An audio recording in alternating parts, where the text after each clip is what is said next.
HMDA మాజీ director Shiva Balakrishna ఆస్తుల చిట్టా చూసి ఏసీబీ అధికారులు కూడా షాక్ తింటున్నారు. బినామీల పేరిట భారీగా అక్రమ ఆస్తులు కూడబెట్టినట్లు గుర్తించారు.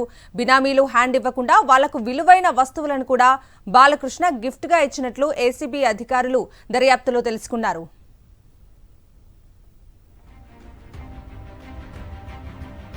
పూర్తి అప్డేట్స్ ని మా ప్రతినిధి వాసును అడిగి తెలుసుకుందాం.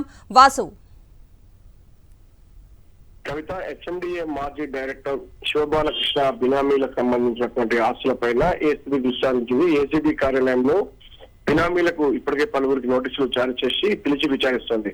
ప్రధానంగా అతని అల్లులకు సంబంధించి భరత్, భరణి అనే ఇద్దరు అల్లులను కూడా తన ఆఫీసులోనే ఒక పిఏగా కంప్యూటర్ ఆపరేటర్ గా పెట్టుకొని కూడా వాళ్ళతో మొత్తం పనులన్నీ కూడా చక్కబెట్టినట్టుగా ఏసీబీ గుర్తించింది. మరో వ్యక్తి వాళ్ళ స్నేహితుడు సత్యనారాయణ, శ్రీకర్ అనే ఇద్దరి పాత్ర పైన కూడా ఏసీబీ విచారణ చేస్తుంది.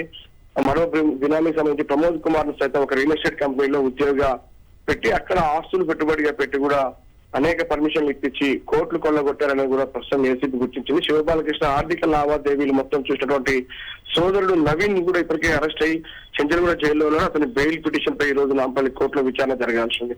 అంటే పూర్తిగా ఆర్థిక వ్యవహారాలను మొత్తం కూడా నవీన్ దగ్గర నుండి చూశాడని కూడా ప్రస్తుతం ఏసీబీ భావిస్తుంది. శివబాలకృష్ణ అటెండర్ గా పనిచేసే వ్యక్తులను కూడా తన ఏదైతే లంచాల వసూలుకు వినియోగించాడని కూడా ప్రస్తుతం ఏసీబీ గుర్తించింది.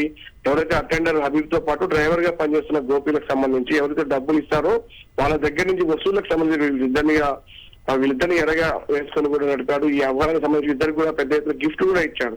డ్రైవర్ గోపికి హోండా సిటీ కార్ను గిఫ్ట్ గా ఇచ్చినట్టుగా ఏసీబీ గుర్తించింది. మరి గోపికి సంబంధించినటువంటి బినామీ ఆస్తులు ఎన్ని ఉన్నాయి, వీళ్ళిద్దరిని కూడా ఈ రోజు ఏసీబీ విచారించబోతుంది. ఇద్దరిపై ఉన్న బినామీ ఆస్తుల మొత్తం గుర్తించే పనిలో ప్రస్తుతం ఏసీబీ పడుతుంది. బాలకృష్ణ సోదరుడు నవీన్ బెయిల్ ఇవ్వద్దంటూ కూడా ఇప్పటికే కౌంటర్ పిటిషన్ దాఖలు చేశారు. బాలకృష్ణ కూడా ఇప్పటికే బెయిల్ ఇవ్వకుండా నాంపల్లి కోర్టు బెయిల్ పిటిషన్ ని కొట్టివేసిన పరిస్థితి చూస్తా ఉన్నాం. ఎందుకంటే వీళ్ళిద్దరికి బెయిల్ ఇచ్చినట్టయితే ఖచ్చితంగా ఆ సాక్షుల్ని బినామీలను ప్రభావితం చేసే అవకాశం ఉంటుంది. కాబట్టి ఎట్టి పరిస్థితుల్లో బెయిల్ ఇవ్వద్దని ఏసీబీ కౌంటర్ దాఖలు చేసింది. బాలకృష్ణ బెయిల్ పిటిషన్ కొట్టివేసినప్పటికీ నవీన్ బెయిల్ పిటిషన్ పైన మరి కాసేపట్లో నాంపల్లి కోర్టులో విచారణ జరగబోతుంది. మరి బెయిల్ ఇస్తుందా లేదంటే జైలుకే పరిమితం చేసిన చూడాల్సి ఉంది. బినామీల లెక్కలు చర్చే పనిలో మాత్రం ప్రస్తుతం ఏసీబీ పడింది. పలువురిని ఈ రోజు ఏసీబీ కార్యాలయంలో విచారిస్తా ఉన్నారు.